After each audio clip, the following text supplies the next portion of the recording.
زما د باجوړ ډېر عزتمند مشرانو همزولو او کشرانو السلام علیکم ورحمت الله وبرکاته. زه ستاسو خدمت کې یو عرض لرم. تاسو ته پته ده چې باجوړ کې ډېره زیاته بېروزګاري ده او د ډېر وخت نه په باجوړ کې زموږ تعلیم یافته نوجوانان هم داسې دي چې هغه بېروزګاره دي او کوم غیر تعلیم یافته چې دي هغه هم دغه شان بېروزګاري ده. او بل طرف ته دا چې د حکومت هم دا ډېرې وعدې وکړلې چې موږ دومره کسان بلدي کوو. تر اوسه پورې هغه اصول باندې بیان دي. اوس دا موجوده وخت کې د دې محکمو نه بیان پورته شوی دی. دلته کې زموږ سره لوکل ګورنمنټ دی، ټي ام اې ده، فارس ډیویژن دی، دا چې مختلف محکمې دي، ایجوکیشن دی، هسپتال دی.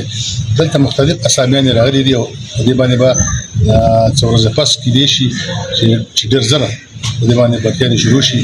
نو زما هغه نوجوانانو ته چې کوم بېروزګاره دي او په کورونو کې ناست دي، غریبان د هغو چې روزګار نشته دی، نو د هغوی په خدمت کې زما دا یو عرض دی چې دلته کې تاسو په باجوړ کې په ټیکنیکل کالج عنایت کې لیږي، هلته تاسو لاړ شئ او هلته تاسو خپل هغه کې رجسټریشن وکړئ. د ان امپلایمنټ ایکسچینج په دا باندې رجسټریشن کېږي. دا به مخکې په ملګری کېدله، نو دا تقریبا د شپږو میاشتو لپاره یا درې میاشتو لپاره دا رجسټریشن دیدی کېږي. نو تاسو مهرباني دا وکړئ چې تاسو خپل رجسټریشن دلته کې وکړئ. څه ټایم هم دلته چې د محکمو کې د بلدیانو دا وشي، اشتهار وشي، نو بیا تاسو هغه کې راځئ اپلای به هغه کې کوئ.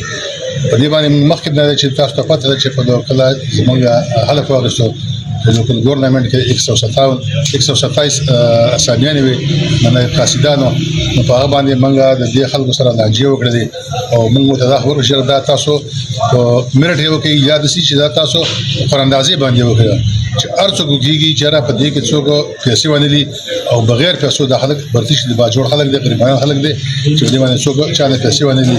په هغه باندې موږ هغه تاسو ته پته موږ هغه قرآن قسم هم هغې د ورکوټانې په موږ راوړلو. تر اوسه پورې هغه اصول باندې برتي نه شوي. اوس موږ دا وچاره دغه پوسټونه هم ډک شي. دغه 127 پوسټونه دي او د دې نه علاوه په ایجوکیشن کې دي، په نورو محکمو کې دي، په هسپتال کې دي، هر محکمه کې پوسټونه خالي شته دي. نو چې دغه دپاره تاسو د وخت نه خپل هغه رجسټریشن وکړئ او اپلای دغه ته وکړئ. بیا انشاءالله زموږ کوشش دا دی چې بغیر پیسو قراندازي باندې په هره محکمه کې انشاءالله هغه ته موږ ولاړ یو چې په قراندازي باندې همدا برتې نه وشي، ځکه چې خلک دې کې پیسې خامخا دي ګوري او موږ دا غواړو چې د باجوړي سړي نه په نوکري باندې ور پیدا لاړ دي شي.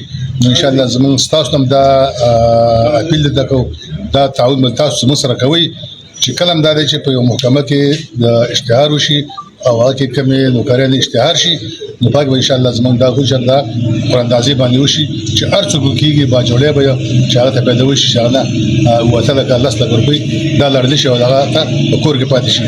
ځکه چې یا به د دې دپاره دی د زنانو سونه خرڅوي، یا به قرض کوي، یا به ګاډی دي، زموږ چېرې چاته مالي نقصان ونه رسېږي او د هغې پیدا وشي.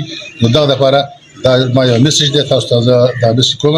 ملګري باندې نور هم خبرې وکړي، نو زه نور خبرې د کول نه غواړم، صرف دغه تاسو هم چې تاسو ټیکنیکل کالج ته لاړ شئ او دا تاسو ته راځي کې هغه ان امپلایمنټ ایکسچینج تاسو خپله رجسټریشن وکړئ. ډېره مننه. والسلام.